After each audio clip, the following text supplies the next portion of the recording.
Hey there, and welcome to the Recovery Crew podcast. I'm Dr. Bob Beare, and this show is produced by Deepwater's Recovery Network and Programs. Today, we are focusing on the second half of the Innovations in Recovery conference that was supposed to be held in San Diego this year, but it wound up being virtual, as many things have. And there was 600 people at this event. It was pretty vibrant, so I hope you enjoy this.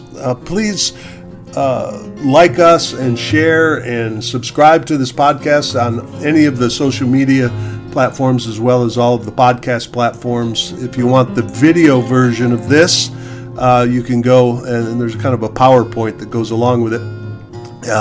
It should be up on our website, but certainly on our YouTube channel. Many opportunities to stay connected here. We really like it that you're with us.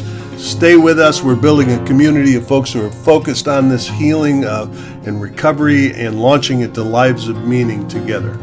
I want to give a little shout out to Mickey Carr over at wellnessphi.com. He has helped Deepwater's with bookkeeping and tax advisory, but I really call it picking up the stuff that falls off the wagon for those of us that are healers and trying to heal the world. You know, finance, keeping my finances straight is not my top priority or my top skill. But anyway, Mickey Carr at wellnessphi.com, wellnessfi.com. All right, enjoy the show.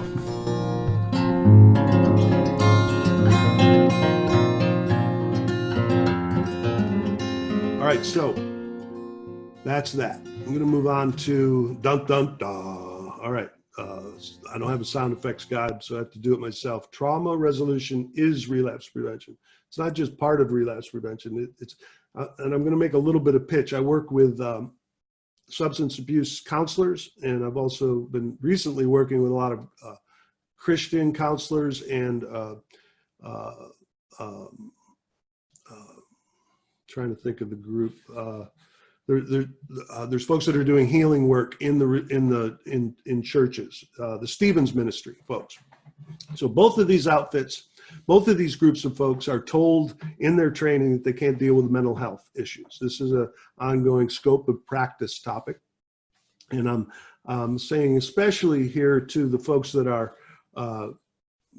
licensed chemical dependency counselors and have been trained that.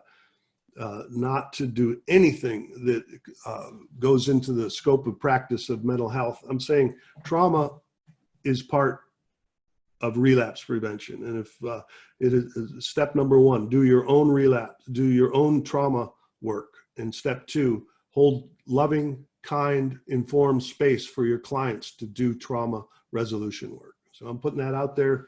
I know it's mildly controversial. But, my experience is if you do your own trauma work, you are going to naturally be holding space for folks to do that. All right. So we're going to come at this from two different angles. The trauma conversation, we're going to come up from top down and bottom up. All of us who are therapist types or are in recovery, dealing with sponsees or just dealing with humans or just dealing with ourselves have to deal with this thing called negative self-talk, which just whether I'm saying I'm stupid or I'm not, I'm not enough, whatever the negative self-talk is, we all have our version of it. The point being, it comes from somewhere. It just didn't emerge, right? We didn't come into this world as infants with these messages. It comes from somewhere. Negative self-talk comes from judgment, which is usually driven by some kind of a resentment. There's a resentment that is cooking, and I have to do something with it. What can I do with it except judge either someone else or judge myself? It's like in the men's work, we call it the warrior. The warrior in us either has to take the sword out when the immature warrior has to stab someone else psychologically or stab ourselves, which also known as depression, right? And resentment comes out of fear, right? When I'm feeling fear, I can't hold on to it for very long. I got to do something with it. So it turns into blaming, right? And then it turns into judgment, negative self-talk. Where does fear come from? Fear comes from shame. Shame is that big glob inside, big glob of unknown repressed feelings that are cooking deep inside of me, and I have to do something with it. And what I'm doing is trying to protect myself from having any more shame, also known as fear. So keeping people and everyone away, or in many different ways. And shame is the main byproduct of unresolved trauma. So that's kind of from the top down look at trauma. All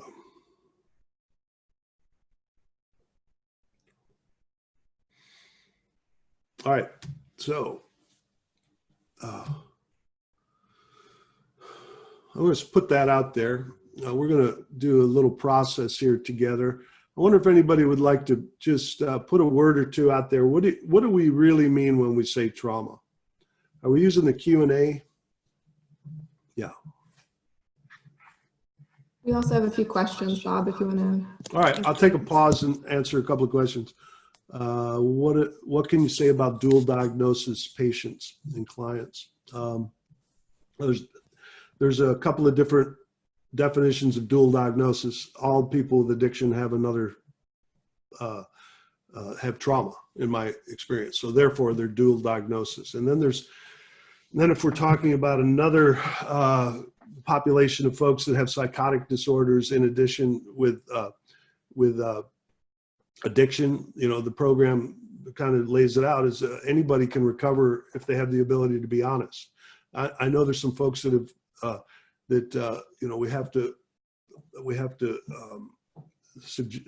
know that there's some folks that absolutely have to be on medications to function. So that's my short answer. Somebody wrote trauma equals unresolved pain. Bingo, ding, ding, ding. And then one more question. In your opinion, after all this studies and experience, do you think or believe addiction is a sickness, or is it a personality trait or weakness? I believe it's a disease, and whether it is or not, it is a model that works, because then you can move into the solution. All right. Anybody else want to say anything about trauma? It's like, okay, somebody wrote, it's like adding a period to a sentence that was still running, and now the sentence has changed completely. Right, it completely changes everything so we were going in a particular direction. The trauma happened, it put us on a different path, and now, and depending on how long we go and the trajectory continues, we are so far off our authentic path that it's really hard to get back on. But I want to do this, I'm going to do this quickly. This next process is something that I do with large groups and small groups. I get people on their feet and they play these roles. It's kind of a psychodrama sociometric process, but you can also do it just with this PowerPoint if you want to. You can take this afterwards and use it with your clients. For me, it is the very best way to explain what trauma is, because I think even a lot of us in this industry have a limited idea of what it is, and if we can expand it, we can help heal it. So what's the main thing people think of when we think of trauma? What's the one word? Anybody want to throw it out there? The one word that people think of when they think of trauma. Pain, pain, pain, pain. Yep, agreed. And just because I could have put that there, but abuse is the word. A lot of times people are thinking that is the only thing that trauma is, right?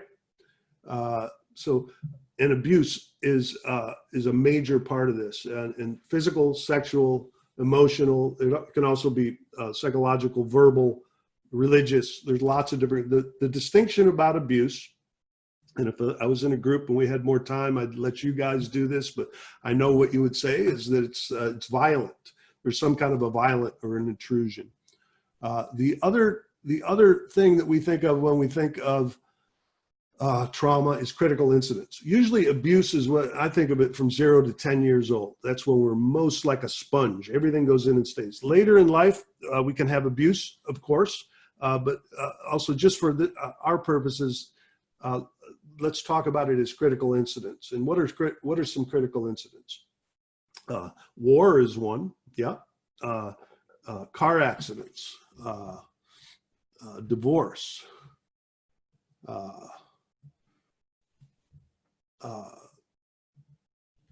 suicide. Oops, I just lost my screen. Sorry, folks.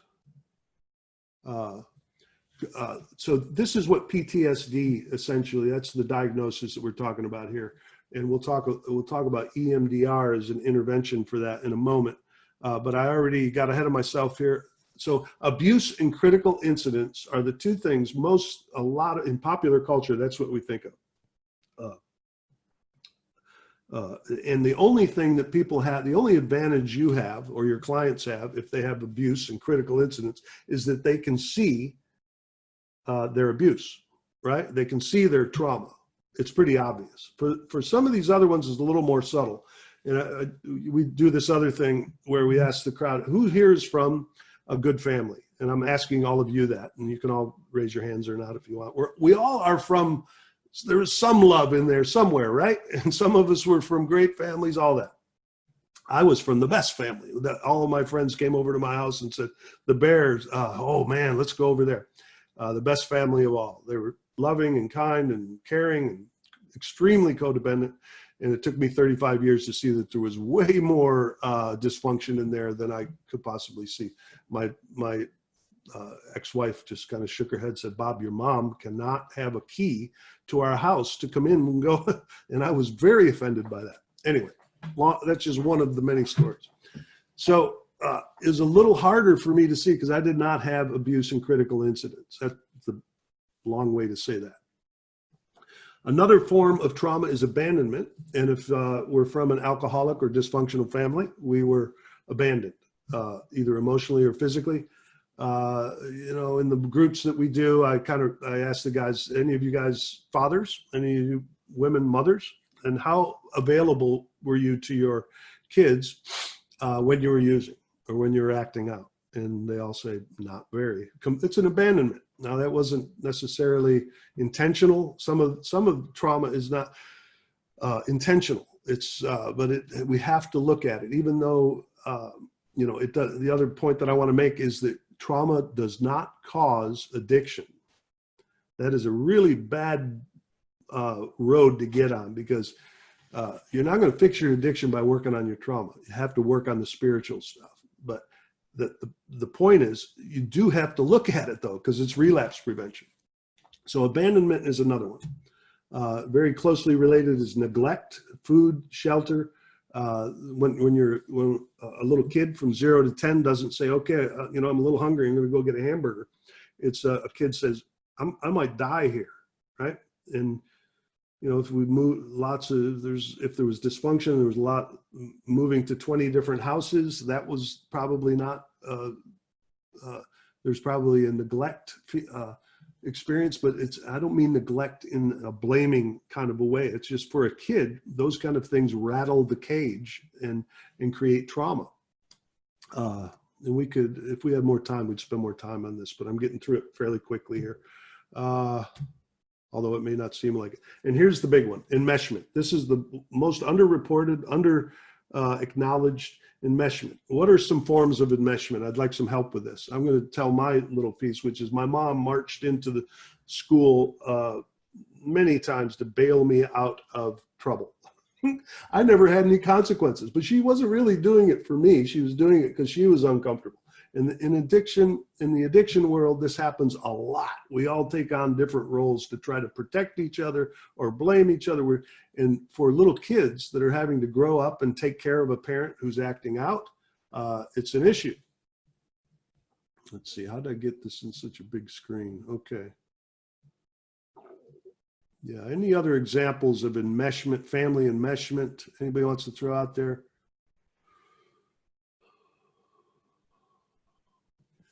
And what happens is the childhood gets co-opted. The natural development of the child is arrested. Looks like someone said hovering parents and enablers. Say it again. Someone said hovering parents, enablers, enmeshment.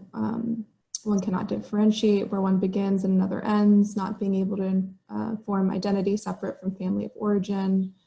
Mom needs emotional support because if dad isn't available. A child that's parentified. Wow, thank you. I'm not seeing Chat all of box that. stuff. Helicopter parents. Yeah. And thank you, Nicole. For some reason, I think some people are going in the chat and some people are going in the Q&A, but I'll let you do the reading. That's excellent.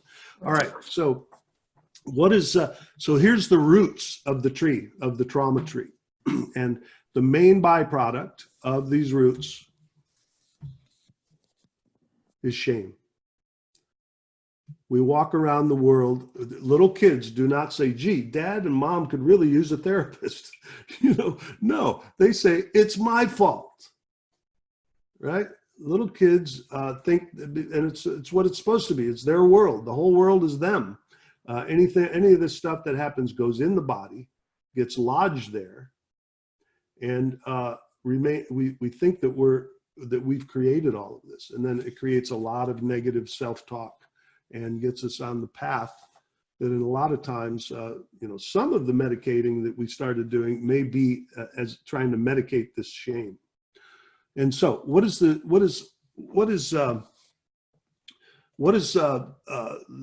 trauma create? What are the leaves of the tree? What comes out of the shame? Addiction. I'm going to fast forward this. And Nicole, if you want to add things, go ahead, but I'm just going to addiction, anger. Yeah, someone said, sorry, still back to the abuse. Someone who said running a family business to take priority over family. That's another big one. That's right. It's Asking an abandonment. kids to keep It's an abandonment secrets. issue. So someone's saying self-harm. Right. Self-harm could be up in the tree. That is, of course. So what we do, I do this in big groups, and we do it and go on, and we write it on pieces of paper, and we fill out the tree, and we always just stop. Eventually we have to just stop and say we could fill up 4 rooms full of this about what comes out of trauma. And so hopefully this it will be useful for some of you personally, professionally, and hopefully you'll use it with your clients. It's a really good way to begin the conversation. So if trauma is a major relapse trigger, hopefully I've made a case for that, whether we've all signed off on it or not, I don't know. But if it is, and if it's at the root of most emotional and relationship problems, don't we have to give it some focus and treatment? Shouldn't it be a major focus and treatment? I'm just throwing that out there. All right, so can we just talk it out? Talking is good, but once we do it for a while, then we got to figure out where is it and how can we deal with it? And trauma is lodged in the body. That's where it is. So we've got to get into action somehow. EMDR, apparently a lot of this trauma gets stuck in our short-term memory, and we're constantly waiting for the next bad thing to happen. Right? EMDR helps the short-term memory go into long-term memory so that we can function. Somatic experiencing is another way to take the talking into the body. Powerful intervention. Holotropic breath work is a self-directed, powerful way to get into the trauma in the body and discharge it. I call it coughing up the hairballs, the trauma hairballs, and releasing them.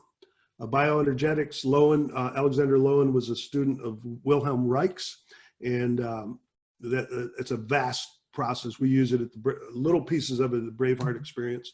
Psychodrama, I'm a psychodramatist, and I am, to me, it is the go-to healing of trauma technique, and I'm just going to leave it there. Moreno said, don't tell me, show me.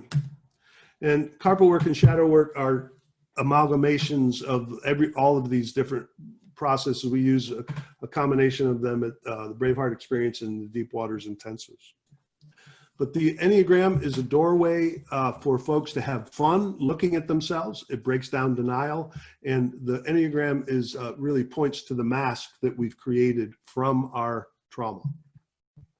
I was gonna play some music with this, but I am gonna play a song, and if whoever writes in and knows what this is, we'll send you one of my books. All right, you ready?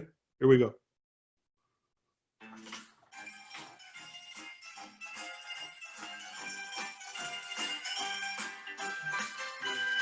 All right.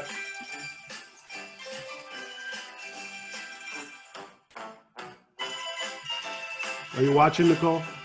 It looks like a Curb. Somebody said curb. Yeah, Marissa Friedman is the winner. Okay, that's the theme song from Curb Your Enthusiasm. That was going to be our interlude for the Enneagram thing. I do have a little fun thing that's about how each Enneagram type responds to disaster. I'm going to do the short version of the Enneagram interlude. Thanks. All right, there we go. Okay, so each of the types, hopefully there's a few of you out there who have taken the tests. The tests for the Enneagram are not conclusive. If you want to take the best one, it's probably the one that you have to pay for on the Riso Hudson website, the Ready, R-H-E-T-T-I, the Riso Hudson Institute.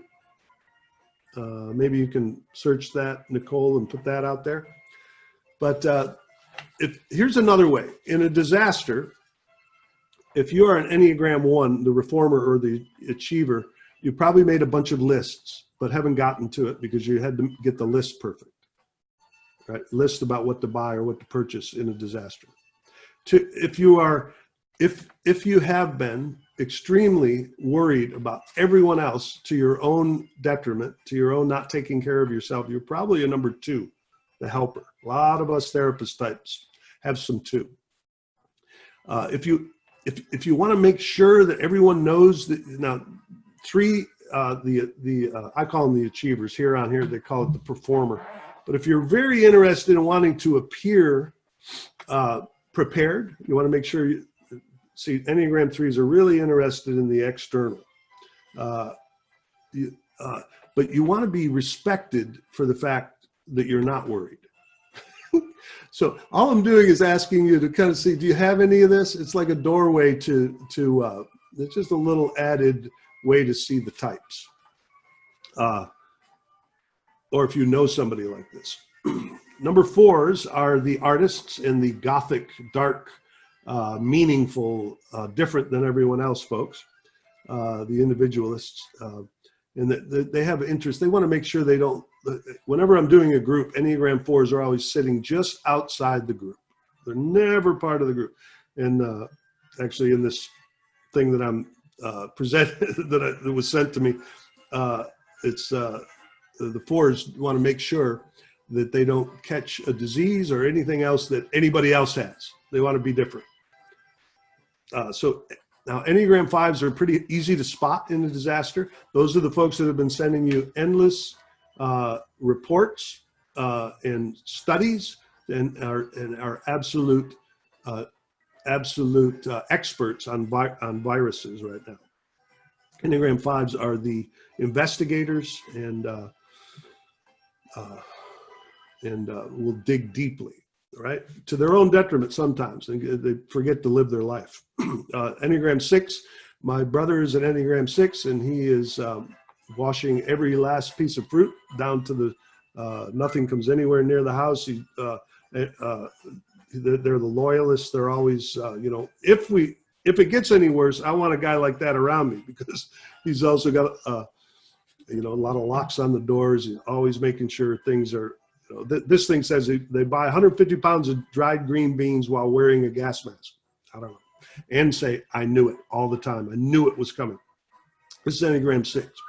7s, I'm a 7. I have to admit, I'm a 7. I didn't want to be a 7. 7s are always putting on a show. Here I am putting on a show.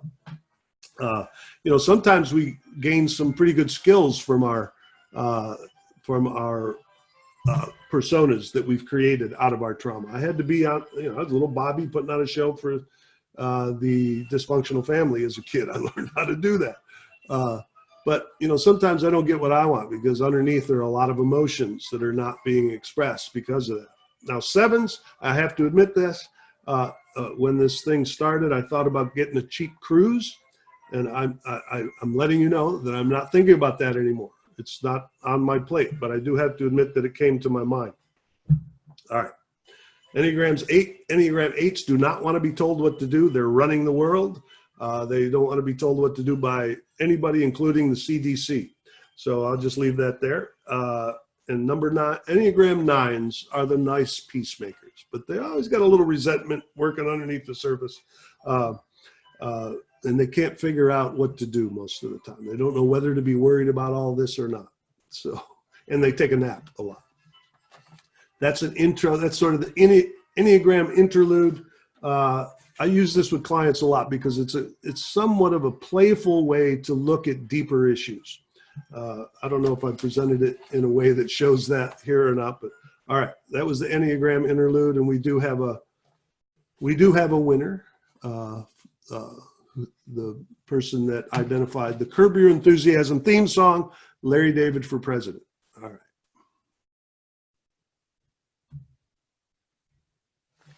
All right, anything else going on out there, Nicole? What I've been blathering on here?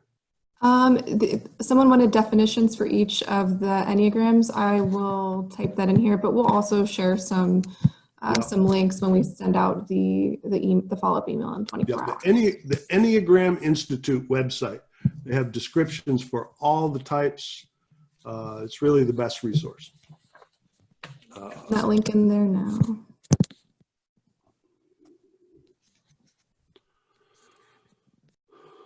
All right, so launching is the third part of the philosophy that we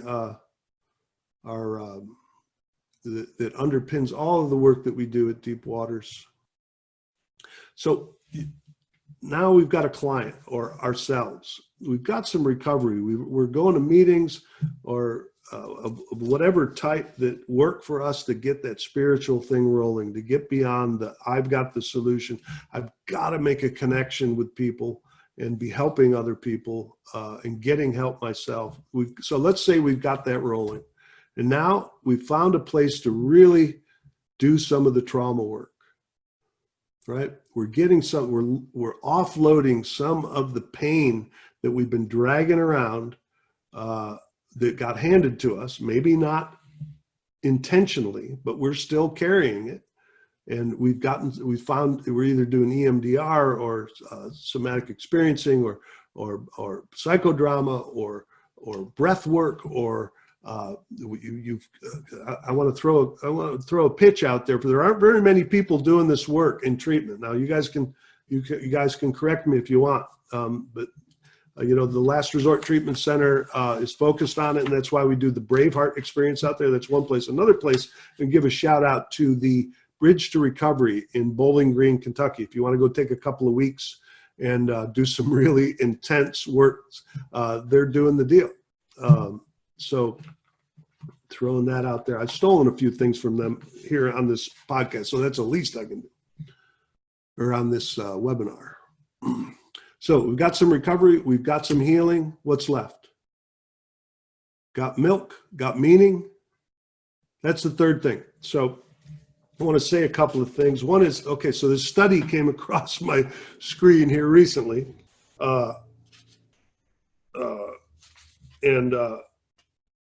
It's so this guy named Calhoun, some of you might know about this study. It started in the 60s and he did it all the way into the 90s.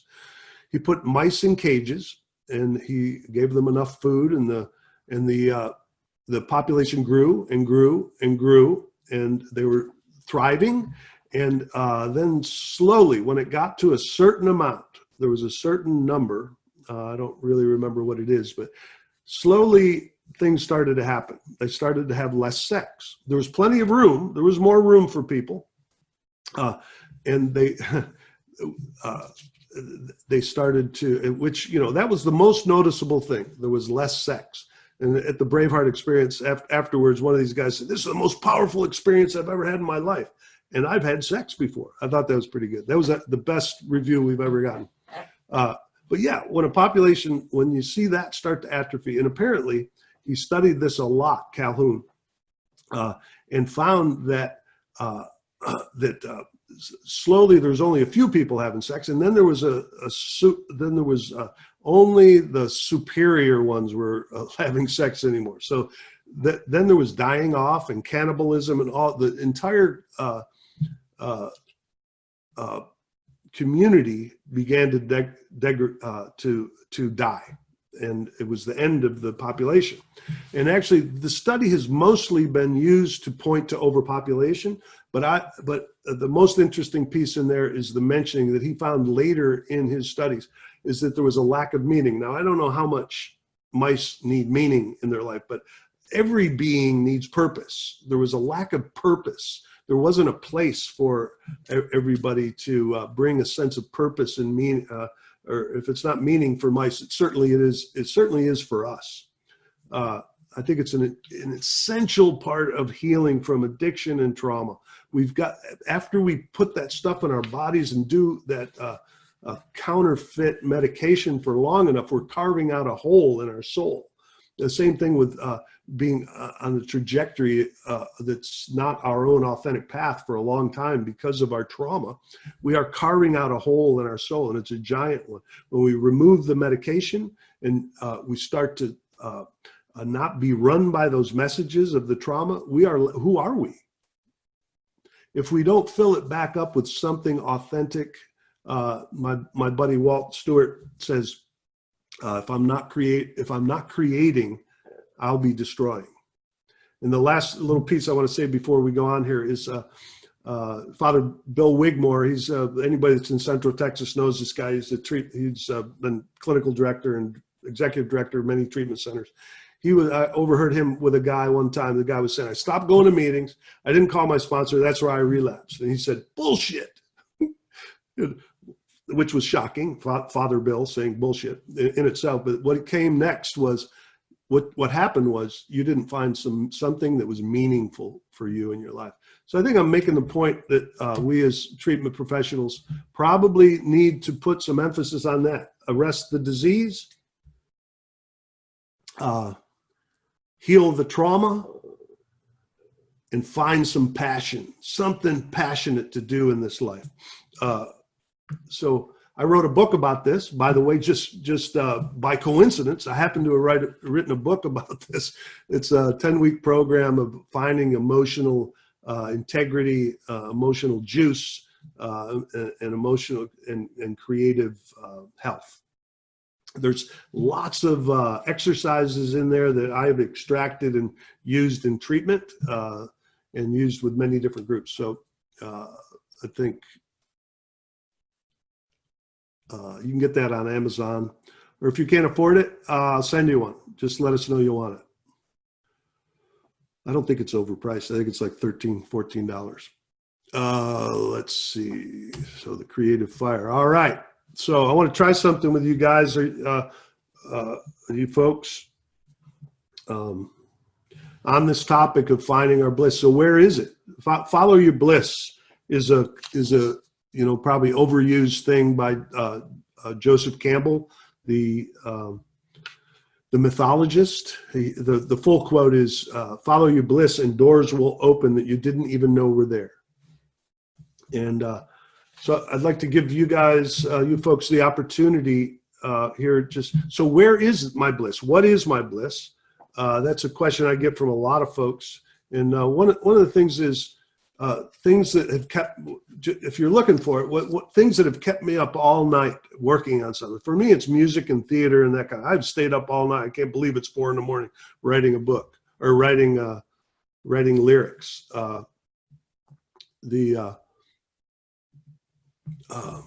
So I would like to do a little visualization here.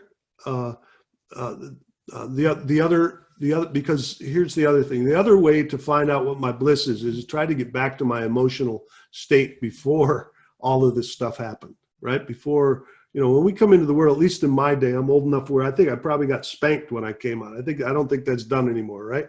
I don't think we're literally hitting kids when they come out. But I think we're hitting them with expectations and a variety of other intrusions. And if we can get back to that place before the intrusions started, whether they were intentional or not, maybe we got a chance to find out what our true trajectory is. So I'm going to ask you guys to take a few breaths. Long, slow, deep breaths, at least 3 right now.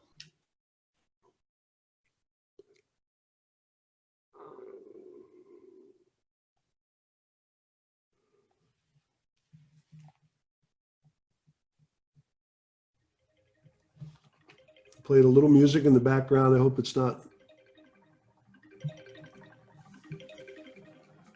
If you can just sink into the sound and to your breath.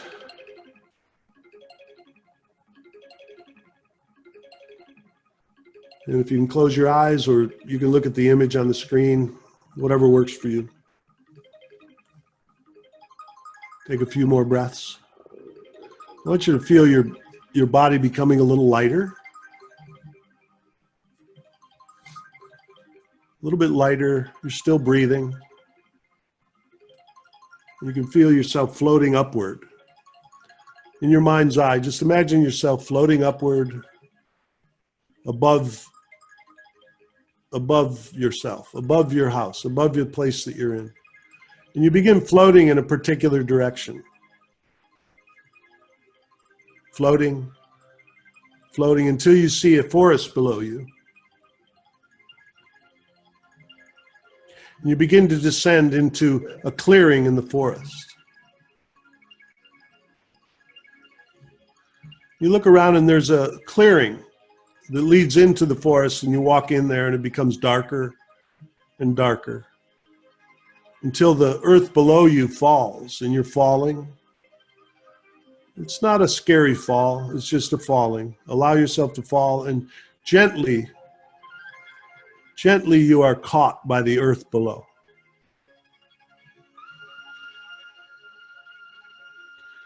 You look up and you see a pinpoint of light ahead, and you move toward it. And as you walk toward that pinpoint of light, you find yourself at the entrance, the exit, the entrance of a cave. And you look out ahead of you, and you see a beautiful valley in the sunshine. You step out into the sunshine and you feel the breeze. Maybe you smell the flowers. You begin to walk down into the valley. And as you walk down into the valley, you see ahead of you a small figure, a person.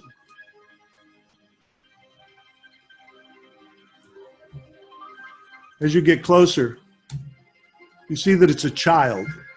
It's a small child. And as you get closer, you realize that this is you when you were small. Maybe 4, 5, 6, 7, 8. You go up to the child and just make some eye contact. Maybe you kneel down, say hello.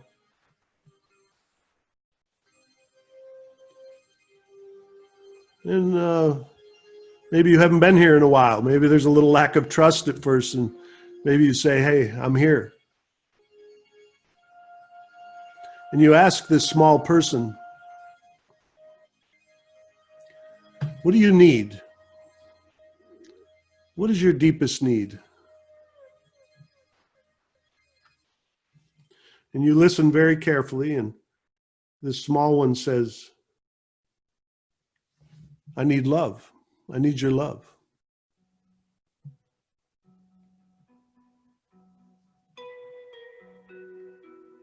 And you say, of course you have my love. I'm here. You have my love. And then you ask this small one, what is your very deepest need? What is most important to you? What is your deepest need? And you listen very carefully.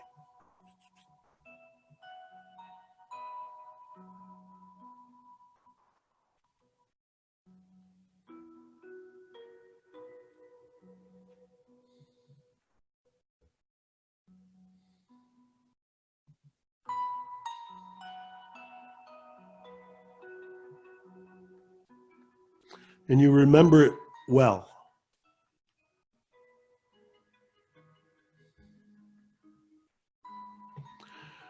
And I'm asking you all to take a big deep breath right now. And this small one will always be there inside of you.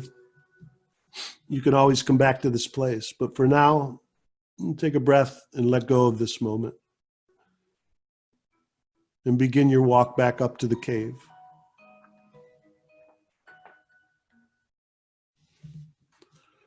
And you walk up the hill into the cave, up through into the forest, across the field up into the sky, floating back toward this place, toward the place that you're in.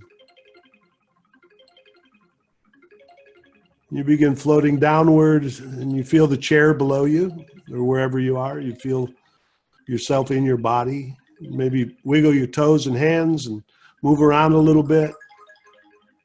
And take a few breaths and take a moment to come on back.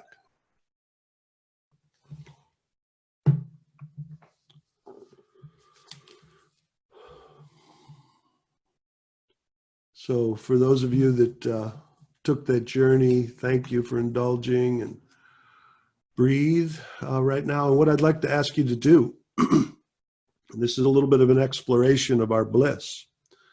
That little one knows where we're supposed to be and where we're going. I'm going to ask you to change whatever you heard from that small one into an affirmation. And for me, my little boy wants to play. That's what's most important. I want play and peace. And so that's my affirmation. I am playful and peaceful. And it might sound a little corny to some of you folks, but I put this stuff on my mirror. I do all of that stuff they make fun of on Saturday Night Live because it works. If it comes out of a place of my healing, it works. If it's just coming out of some intellectual exercise, it's different. But if it comes out of a place of emotional healing, I have found that actually changes the way that I live my life toward my authentic self. So I'm asking you to go ahead and make an affirmation. Mine is, I am playful and peaceful. I'm asking you to put a few of them in the chat section. And Nicole, if you'd be willing to read some of those. Yes. So I am sober. I am good enough. I am a people person who enjoys serenity. I am love. I am wanted and belong. I am worthy. I am playful and safe. I am fun and excited. I am loving and kind. I am needed. I am engaged and creative. I am safe and worthy. I am safe and I am loved. I am trying. I am strong and beautiful. I am safe and loved. I am held. I am safe. I am me. I am whole, healthy, sane, and safe. I am free to explore. I am serene. I am enough. I am powerful. I am courageous. I am loved and accepted as I am. I am happy and sharing and love to dance. I am strength. I am whole. God loves me. I am worthy. I have direction, purpose, and meaning. I am loved and appreciated. I am playful, peaceful, fun. I'm at peace. I am loved. I am human. I am peace. I am perfect in Jesus. I am good enough. I am calm and loved. I am understood. I am clean. I am sincere. I have purpose. I am enough. My happy place has been expanded. I am perfect exactly as I am. I am. I am seen and heard. I am loved. I am valued. I am loved. I am at peace. I am noticed. Kind and loving. I am safe and powerful. I am floating free of stress. I'm healthy, safe, and loved. I'm worthy and deserving. I'm loving and sharing, and I belong. I'm spiritually and wonderfully made. I'm loved and seen and acknowledged. I'm satisfied. I'm creative. I'm content. I love and accept myself unconditionally. I am a rascal. I am free from the madness of addiction. The sun shines within me. I am all I am supposed to be. I am perfectly imperfect. I am playful and fun. I am blessed. I am humorous. I am not alone. I am kind and respectful. I am worthy. My best is always enough. I am not alone. I am who I am. I am. I am honest. I am a strong warrior. I am mindful. I am fair. I am just. I am powerful. I am calm. I am peace and serenity. I I'm an overcomer of trauma. I am grateful. I am lovable. I am, and it is what it is. I am wanted. I am who I am. Yeah. Thank you. Wow, that's powerful. Everybody take another breath if you want to. I do. And I want you to consider putting that somewhere so that you can see it. And then the question would be, am I living my life that way? And if not, there's probably some work to be done. And wow, that was powerful for me. I'm going to take a few of those myself. Can I borrow a few of those affirmations? Powerful stuff. Thank you. Well, thank you for joining us today on the Recovery Crew podcast here at Deepwater's Recovery Programs and Network.